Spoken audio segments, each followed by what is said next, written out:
Kwon is full of shit. The person that interviewed him is in the team of the full of shit. Long story short, the guy nobody know who he is. Took 10 minutes talking about Terra Luna before the interview. Everybody just want to see the damn interview. 10 minutes talking about it.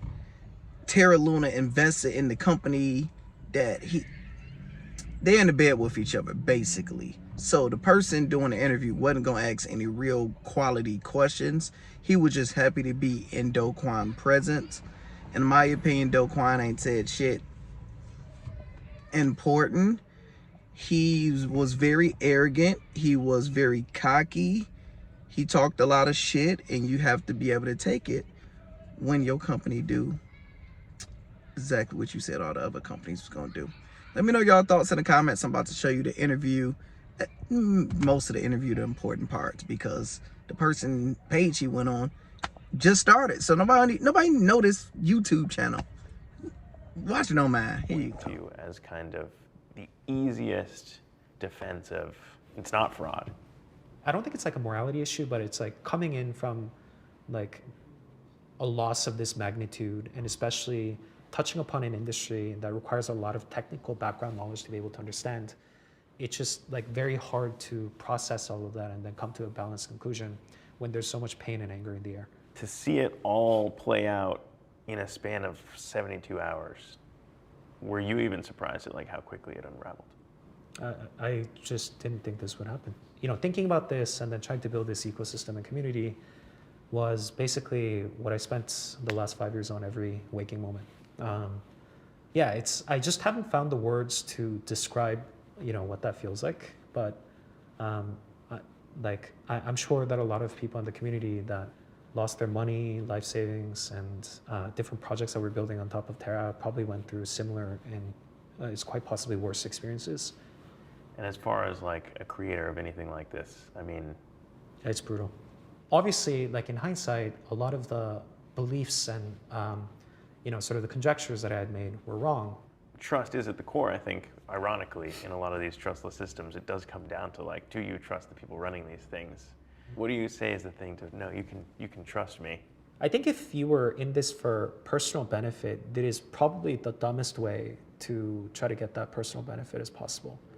Why put in 5 years, stake your entire reputation, name your daughter Luna, and then just have, for a brief moment in time, be the most hated person on the internet? And I think in terms of, you know, healing wounds, the best that I can do is to just be upfront with, you know, everything that happened, you know, just admit that I was wrong. It was pretty elaborate in the way that it worked.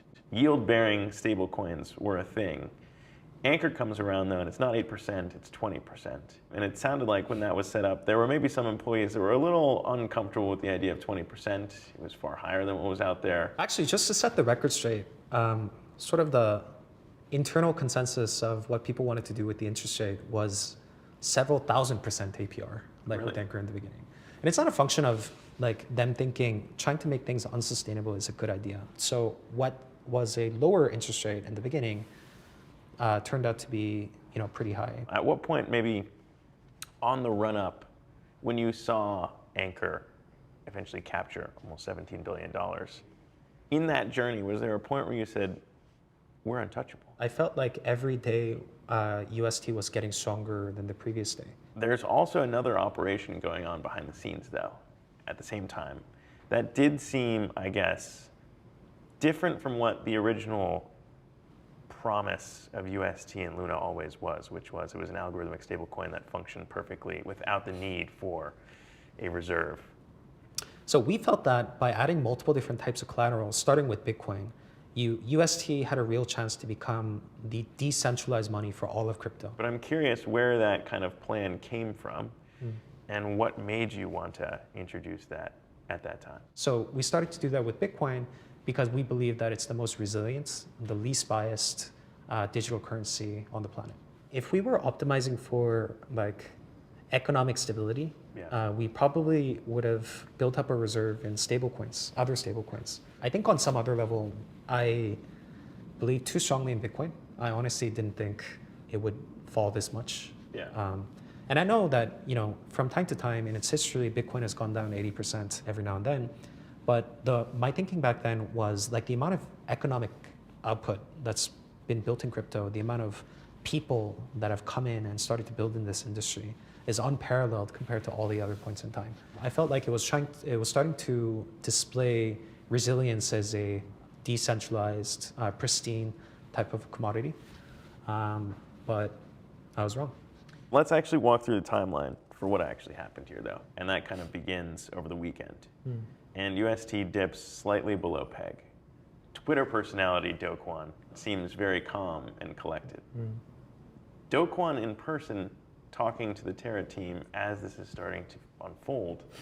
What's happening on that day? So I was in Singapore. I wake up in the morning, and then I think the curve pool was imbalanced because somebody had done like a very large trade. So I think the initial trade was like $84 million, and then collectively it had built up to like a few hundred million. But then like the sentiment on Twitter started to get worse, and then there started to be more people that were trading against the curve pools. So the amount of sell pressure that we were seeing, started to get worse and worse. So we started to put together a $2 billion round, like in the middle of the night, and the news leaked. Once the news leaked, we started to see massive shorts pile up against Luna. So the value of the tokens that we were ready to sell just basically got decimated. When the deal didn't come through, what was the situation in the war room at that point?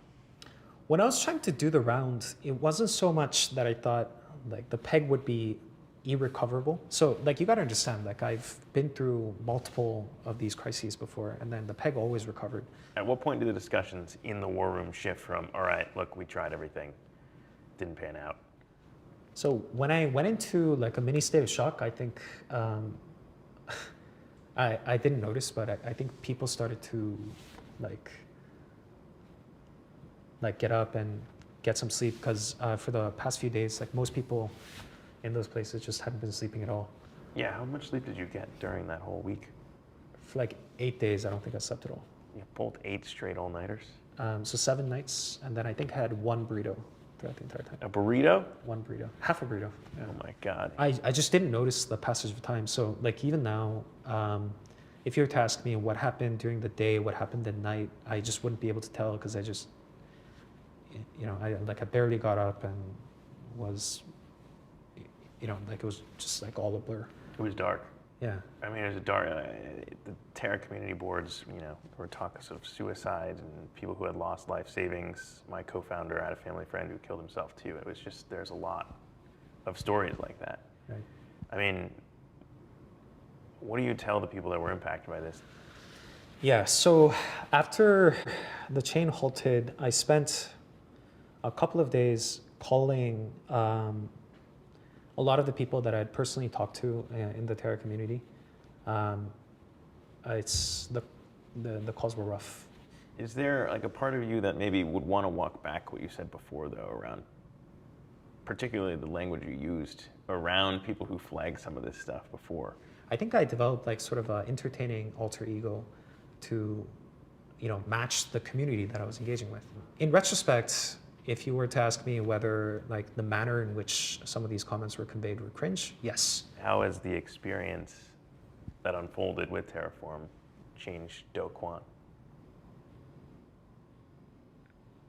And I think like the biggest learning is like I have a lot of clarity on the things that I enjoy doing. So I like this moment where you sort of have an idea of what you think the future should look like, and then that sort of converges to the present because of the work that you've done.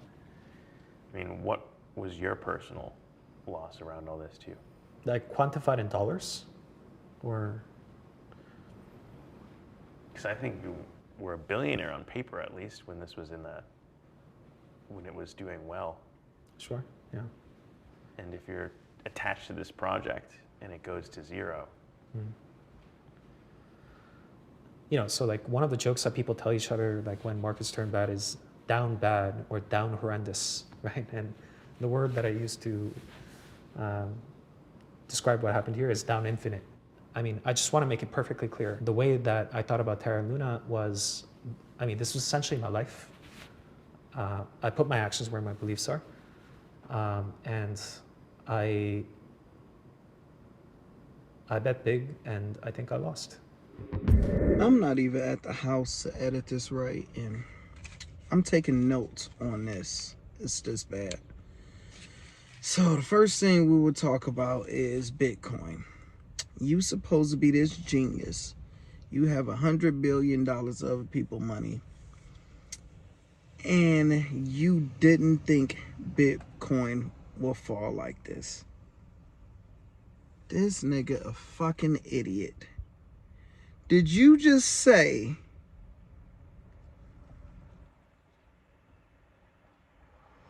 anybody been in Bitcoin long enough, been in crypto long enough? That's the possibility. It can go up high real quick. It can go. Oh, idiot, man. So that's the person I lost my money with. That I feel dumb as hell for losing money betting on his project. So I feel dumb. Let's see, what else do I have in here? He talked about 7 days without eating. His chunky ass ate only one burrito. If y'all watch my channel, I just went on a fast. I went 4 days. Only fruits.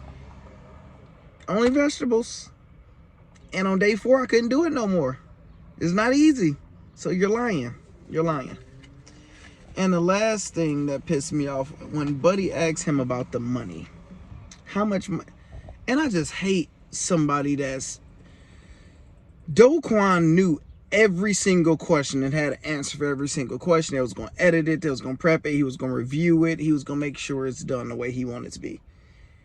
The one question he probably asked out of bounds, where he was like, yo, how much money did you lose? Well, he's like, so what's your money situation? He like, do you mean how much money I lost? Yeah. Well, actually, you don't got to speak about that. Just, let me interview Buddy. Yes. Everybody that lost money want to know how much fucking money you got, dog. We want to know how much money you got in your bank account right now. Run it. We want it. $50? Come on. We're breaking into fractional shares. That brother's still rich. He don't care. What's your thoughts?